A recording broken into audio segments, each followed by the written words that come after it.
back to Crunch Time, a panel discussion about your favorite topic, sports. Drew Brees is not a top 10 quarterback in NFL history. It's simple as that. How do you say that? Drew Brees, you cannot argue with stats. I know for a fact it's going to be the best team in the East. It is the Toronto Raptors because of Kawhi Leonard. I'm going to talk about another team that I want to be a Cinderella story so bad, and that's UCF. I talked about it earlier. They're ranked 12th in the nation. They beat Auburn last year in their bowl game.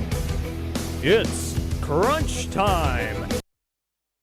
To another episode of Crunch Time, a panel discussion about your favorite topic, sports. I'm your host, Sam Getzinger, and today we have a powerhouse panel. Next to me, it's Jack Beanick, who won the first episode of the season. Next to him, it's the defending champion, Joey Erickson, and then down on the end, hasn't won this year, but it's the old-time veteran, Nick Speliopoulos. Boys, you ready to talk some sports today? Of course, always. Let's go. All right. We'll start with some MLB talk and the big crunch. We're getting started pretty early as the second season has begun. That's the postseason. And this one hits home as the Bomba squad takes on the Bronx Bombers in the divisional round. Last time these two teams met in the playoffs was back in 2010, and it did not turn out so well for the Twinkies. This season, both teams have smashed over 300 home runs, but pitching is a big question for the series. So, guys, I asked you, who do you see coming out of this matchup? Jack, we'll start with you. You have a minute on the clock.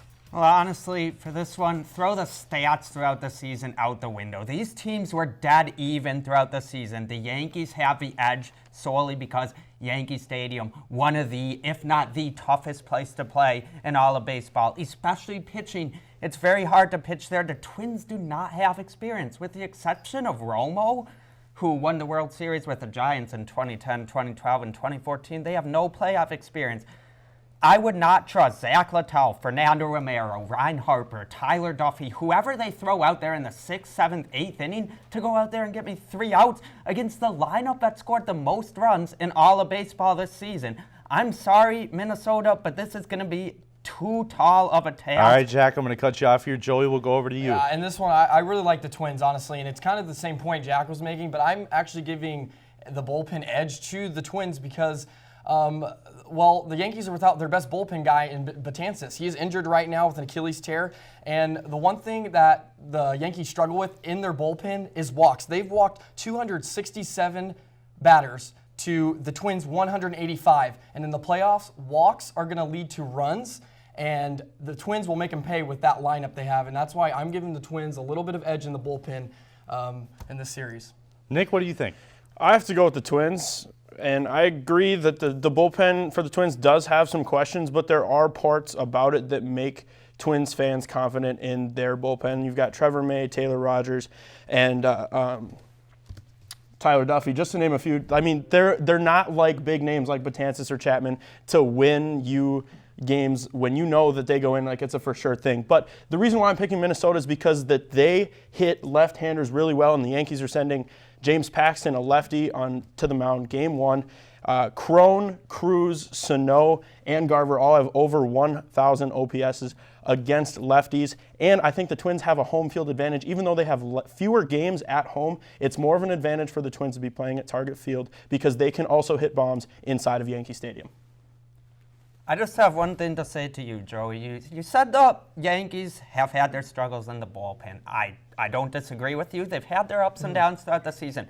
But on paper, this Yankees bullpen is the best bullpen in baseball. No, it's not. Chapman, If you look at the ERAs, Britton, if you Green. look at I said on paper, not on stats. On paper, they're the same. Isn't on they're paper 8 and on 7. stats the same thing? They're On 8 and paper 7. is the names. The Twins in the are right bullpen. behind the Yankees. When you literally like look this. at, They're literally stacked I on know top of they're, each other I know in they're ERA right and next. runs. I know They're the stacked. I know the On bullpens paper, are they're even. But stacked when you on look at the bullpens. players that you look the on the Yankees have, it's Chapman, Britton, Without their Green, best Canely, bullpen guy. Ottavino. That's still stacked. They have playoff experience over the Twins. Okay, when you have The Twins Romo, do a not have- certified closer. Yeah, he's the gonna go only after guy it. that has playoff And that's not experience true. on that That's Twins not true. team. The Twins All right, team played in fellas. 2017. I love it. We're getting started off hot. I'm going to give this point to Jack. Sam Dyson's not in the bullpen for the Twins. So Jack's on the board with 2 right away. Let's move over to the other AL series. The Astros enter the playoffs playoffs with the best record and one of the best starting rotations led by Garrett Cole, Justin Verlander, and Zach Greinke. They also received a breakout performance from rookie Yordan Alvarez.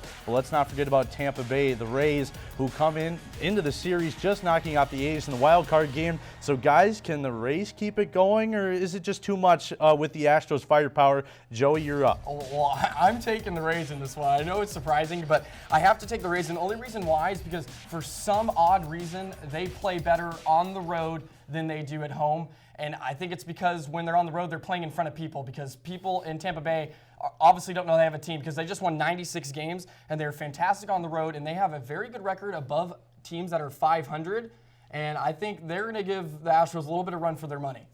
Nick, what do you think? Tampa Bay's got a really tough task ahead of them because the Astros are coming at them with Verlander, Cole, and Greinke, 1, 2, 3. That's arguably the best first 3 games of pitching that any playoff team can hope for this playoff series. And the Astros scored 200 more runs than the Rays, led all of MLB in batting average, on-base percentage, slugging percentage. The list goes on and on. The Astros have been a relevant team for a long time, and I think they'll overpower the Rays. Jack? I like the Rays pitching a lot. I do. Blake Snell, Charlie Morton, they have a best bullpen ERA in all of baseball. The issue is this team does not score runs. 18th in the league this season in runs scored. And the Astros, batting average against Astros pitchers, 221. That's the best in the MLB. If you already struggle to get on base and you're playing against the team that allows the least amount of base runners, you're going to have too tall of a task. We saw Charlie Morton kind of have his hiccups. Like, yeah, the Rays won, but he wasn't getting his stuff to move the way that it should have. And I get it, the Rays have good pitching, but I can almost guarantee you that every Astros pitcher will go out there and have a quality start every single game that they play, and that's just going to be too much for Tampa Bay. I'm going to build off that a little bit. You mentioned Verlander, Greinke, Cole, who are obviously the 3 main guys, but you also have Miley and Aaron Sanchez.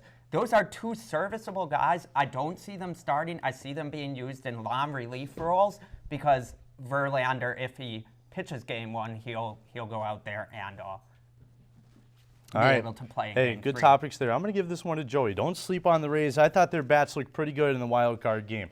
Let's keep it on the diamond after a thrilling and heartbreaking NL wild card game and seeing the Brewers get handed a heartbreaking loss. The Nationals will move on and face the Dodgers in the regular season. The Dodgers finished 13 games ahead of the Nationals after ending the season with an unbelievable 106 wins.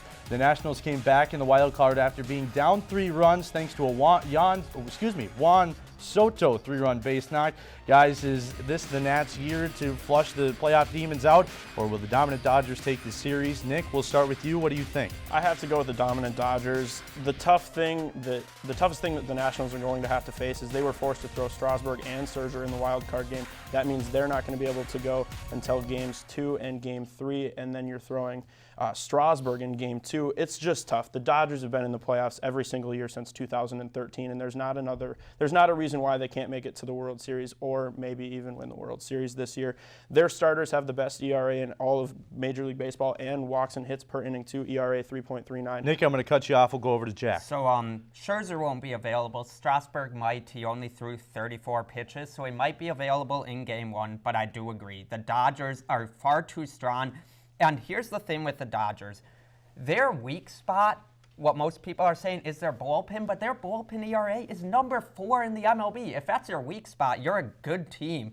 The Nationals bullpen last in the league against the Dodgers team that hasn't probably the MVP on their team in Cody Bellinger. Good points, Jack. We'll go over to Joey now. I'm taking the Dodgers, and I'm going more just the amount of depth they have is just unreal compared to any other team in the NL. And I just think the Nats are one bad start away from Scherzer or Strasburg that's going to hurt them in the series. I mean, you're only playing 5 games, and if you have one bad start, because Scherzer didn't look all that good in that wild card game, and they almost blew it, and Strasburg isn't ready to go as well. They're just one bad start away from putting themselves in a real bad hole, and I think Dodgers will eventually come out and probably go to the World Series. So nothing for the Nats on. This no is faith a in the Nationals Nats. team that struggled to score against the Brewers, whose pitching is far worse than the Dodgers. I mean, Woodruff, I'm not discrediting him at all.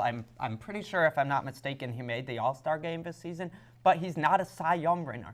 Hyun-Jin Ryu might win it this year. Clayton Kershaw has won it in the past. Walker Buehler came close last year. All right, good points there. We're all on the Dodger page, Dodger fan bus. I'm going to give this point to Jack. He made some good points. So after the first segment, Jack's got 3, Joey's got 1, Nick's got nothing. But coming up after the break, we'll have one more baseball topic, and then we move over to the ice for some NHL news here on Crunch Time. Keep it here. Welcome back into Crunch Time, a panel discussion about your favorite topic, sports. Let's keep it on the diamond for one more topic, as we haven't touched on one of the NL Divisional Series, and it's the Braves against the Cardinals. Both teams finished the regular season over 90 wins and are looking to make a charge and contend in that tough National League field. The bats are powerful in this series, like many others. So, who do you guys see coming out of this matchup? Jack, we'll start with you. Bats are powerful. St. Louis's are not. They're number 19 in the league in runs scored. Atlanta is number 7, and that core group of guys, I mean, that top 4 hitters is the best in all of baseball, probably. Acuna, Albies, Freeman, Donaldson. Acuna, Freeman, and Donaldson, all top 10 in the National League in home runs. Acuna also leads the National League in steals, and Albies leads the National League in hits. Even if you keep those guys in check, St. Louis still needs to score runs, which they haven't been able to do. Jack doesn't like St. Louis. Joey, who do you like? I do like St. Louis, and I'm kind of going opposite of that. They have a lot of veteran presence, and yes, Acuna and Albies are fantastic players, but they're still young, and I think it might be too big for them. You never know. And I like St. Louis because they do the little things right. They have the best field percentage in all of baseball at a 989 clip. They're fantastic in the postseason baseball. The runs don't come at a premium like they do in the regular season, and I think they do the little things right. Nick, what do you think? We'll cut Joey off here. I have to go with the Braves. This team is good. They've got Acuna, Albies. You know, like Jack mentioned, that team is pretty deep. They've got good starting pitching. Their bullpen's not terrible. But the reason why I'm taking Atlanta is the Cardinal outfielders have some pretty poor defense over the whole season. Their starting outfield has only 15 putouts or defensive assists. They just don't have the strength to contest against speedy guys like Albies and Acuna. They've got 3 guys that have the ability to steal bases left and right. And Jack's right, the ball's got power behind these bats. And if the Braves can put one in the gap, those Cardinals outfielders, they'll struggle getting the ball back into the infield. And the Cardinals, they just can't get it going on offense. Well, I disagree with that because I think St. Louis has a very fast outfielder. Bader can chase down balls like Dexter Fowler can too. I did not. You said they weren't fast, and if they hit it in the gap, they're not going to be able to chase it down. But they don't have the ability to get Hey, let's save it for the next one. Let's save it for the next one. Ball it up, ball it up. Joey, I'm going to give you the point here. I do like the Cardinals' fast outfield, unlike some people think. Moving over to the ice as the NHL season has begun, and last week we talked about the Central Metropolitan divisions, but let's turn our attention to 2 other divisions, and we'll start with the Pacific. This is a fairly open division with Vegas in the driver's seat, but Calgary and the Sharks are always in contention. You can never count out McDavid and Edmonton either. How is this competitive division going to shape up throughout the season? Joey, will Vegas take it or not? Well, I'm not going with Vegas. I'm going to go with Calgary, and the reason is I think Calgary is going to be a fantastic regular season team. They play with a lot of pace. It's a very fast way they play, and it's led by Johnny Gaudreau and Sean Monahan on that first line. They are fantastic, and I just think they have a Norris Trophy winner on the back end with Giordano. He should probably have more. Their goaltender situation needs to get figured out, but I think Calgary can play a very great style of hockey that's going to benefit them to be in the top 3 in contention to win. Joey's going with the Flames. Nick, who do you like? I have to go with the Vegas Golden Knights. They've got one of the best goaltenders in the league, Marc-Andre Fleury. He's been around for so long. He's a consistent goaltender, and you can't really bet against him.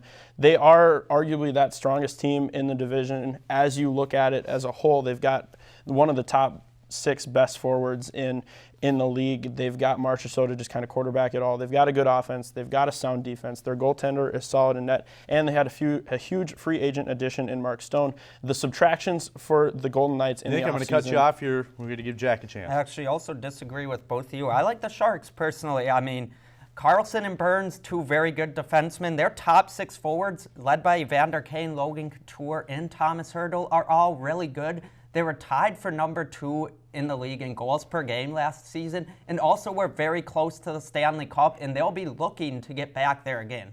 I just think they're going to miss out with the Sharks, and the Sharks is Pavelski, because Pavelski is a unreal power play guy. He's not the same player he used to be. Yes, he's older, but he is a power play guy. And that power play is not going to be as good as it was, because Pavelski is arguably probably one of the best power play guys you can see. He sits right in the middle. He quarterbacks everything through the middle to get to their defensemen like Burns and Carlson that can score, and they're going to be missing that, and that's going to be a huge, huge disadvantage for them. I agree I just with have to that. say that the goaltenders, by far, the Vegas has the best Vegas goaltending does have in the very good Pacific. So goaltending, yes. that's All right, guys, I'm going to cut you off. Nick, you're on the board for the first time. Vegas goaltending.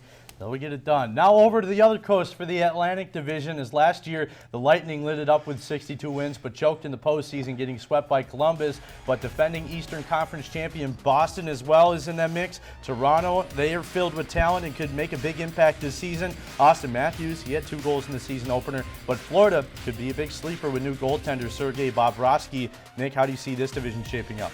I have to give this one to the Tampa Bay Lightning. Yes, they got obliterated in the first round of the NHL playoffs last season, but they dominated the regular season. There's no reason why the Tampa Bay Lightning can't do the same thing again. Obviously, that offense powered by Kucherov, and it's just, they're good. There's no changing that. The offseason didn't change that roster. There's no reason why they can't take the Atlantic this year. Jack, what do you think? I actually think the obvious pick here, it could be Boston, with the exception of Tampa Bay, who are also very good. Boston making it to the Stanley Cup last year. They obviously, are a little bit heated about losing to the Blues. They'll want to get back there. Their first line is one of the best in hockey, with Pasternak, Marchand, and Bergeron, and second in the division last season. So they'll, again, be looking to win that division, be looking to make another run in the playoffs, and hopefully win a Stanley Cup. Yeah, Joey, what do you think? I'm going to go with Toronto, because I know they've got bested by the Bruins, but Toronto, they've gotten something going. I think they finally figured out. I think they have a little bit of an identity now with the naming of Tavares as their captain, and Matthews and Marner. I mean, Marner had like 90 points last year, and I don't think anybody's even heard of him, because that guy is a fantastic young teenager, and playing with Matthews. They have such great young talent, and they have some good depth now. They got Tyson Barrie in free agency, who's a great D-man. He's going to help that power play. And Anderson, their goaltender, is on the rise a little bit, and he's becoming his own. And I think Toronto this year is finally going to reach over that hump of beating a Bruins or a team like that in the playoffs. You don't think the Lightning are going to have a little bit of a playoff sadness this season? I don't think it's going to be a playoff sadness. I think the Tampa Bay are going to use that early exit in the playoffs last year to fuel them to expand their focus on just the regular season and that record, but make a deep playoff run in the playoffs. Like, it's just as simple as that. Tampa Bay, I don't think they win the division, but they could make a run. Jack, I'm going to cut you off. You sold me on that last point there, Nick. I'm going to give that point to Nick. It's 3-2. We'll take a break. Coming up after the break, we'll talk about the Crunch Time Collegiate Game of the Week and some NFL news as well. Keep it here on Crunch Time.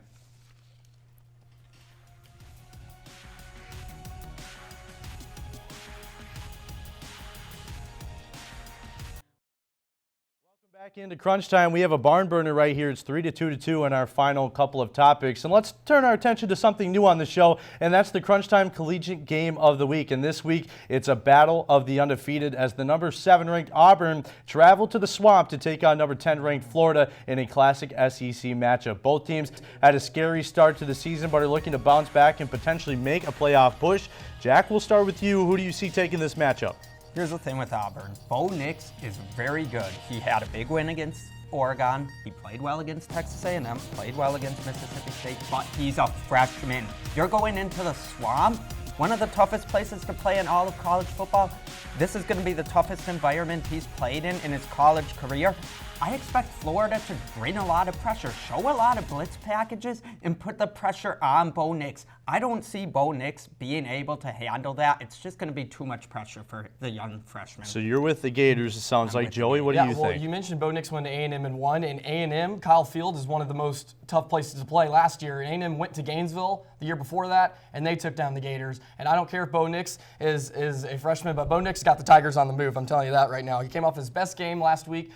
335 passing yards against a real SEC defense in Mississippi State. Florida just played Townsend, so I don't know if they're going to be able to wake up for this one. I think they might got off to a slow start. And first, the Tigers' defense is 7th in the nation. Hey, Nick, go ahead. We got a tackles for Gator loss. fan, not a Gator fan, and an Auburn fan. What do you think? Jack, not so fast. War Eagle.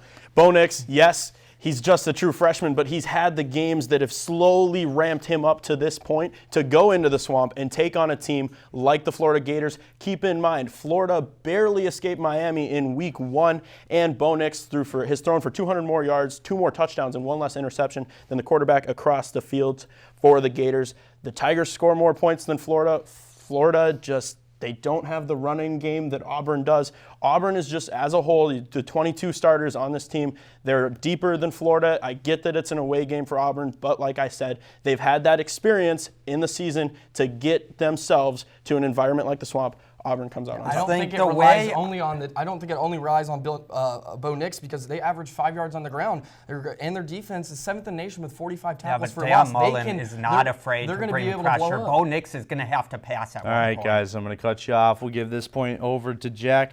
I think he made some solid points in that topic, and we'll stick it on the gridiron and move over from college over to the pros as the NFL only has 3 unbeaten teams left in the entire league. The surging Kansas City Chiefs just barely snuck by Detroit last week, but its team stacked with talent. The New England Patriots, no surprise, are undefeated, but old Tom Brady, he's a little banged up. And the 49ers, they haven't lost either. I can't believe I'm saying that. They're coming off a bye week and take on the Browns in primetime this week. Joey, we'll start with you, and I know it's not the Cowboys, but who has the best chance of maintaining this hot start? Oh, I like the Patriots. I don't know how, but they just keep chugging along here 2 decades in. But I like the Patriots, and that's because they have a real defense, and it might be the best defense Bill Belichick has ever had in his tenure as a Patriots head coach. They are fantastic. They are top 3 in total rushing and passing yards this year. And the team you're going to have to beat in the AFC is going to be Pat Mahomes and the Chiefs.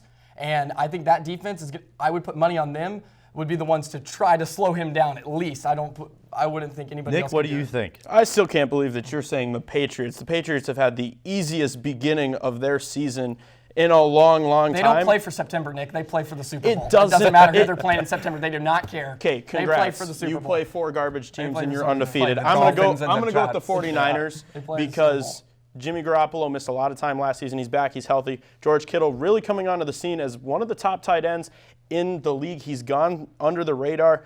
The 49ers have been defensive heavy in the draft. Now they're finally showing All right, Nick, those cutting you off, prospects. but I like it. 49ers, Jack, what do you think? I mean, I'm going to disagree with both of you and say the Chiefs. This offense is just too good. Mecole Hardman and Demarcus Robinson have both come on for great years this season. And you've got Patrick Mahomes throwing the ball, not to mention Sammy Watkins and Travis Kelce. I mean, Damian Williams, LaShawn McCoy is having a great year. This team can put up points. Their defense is their weak spot, but when you're scoring 50 points a game, you don't need a defense. The Chiefs barely escaped the Detroit Lions. The Lions have been good this year. Matthew Stafford has been throwing the ball very well. I mean, that team is competing in the NFC But that North. just proves my point, that the Lions, who are a decent team, showing the Chiefs that their defense is a piece of Swiss cheese. They lost a lot of key players in free agency, and now they're showing that, and you have to rely so much on Patrick Mahomes. So say it's this defense in the last year Los Angeles Rams game. Chiefs, no chance. Rams, blowout. All right, we'll cut it off here. I'm going to give that point over to Nick. We'll take a break. When we come back, we'll announce our winner for this week and have our final drive on Crunch Time. Jack Beanick is our winner. He rounded out with 4 points. Jack, I'm sorry we don't have time to let you have the floor, but win next week and we'll give you time. You're watching Crunch Time. We'll be back here same time, same place next week.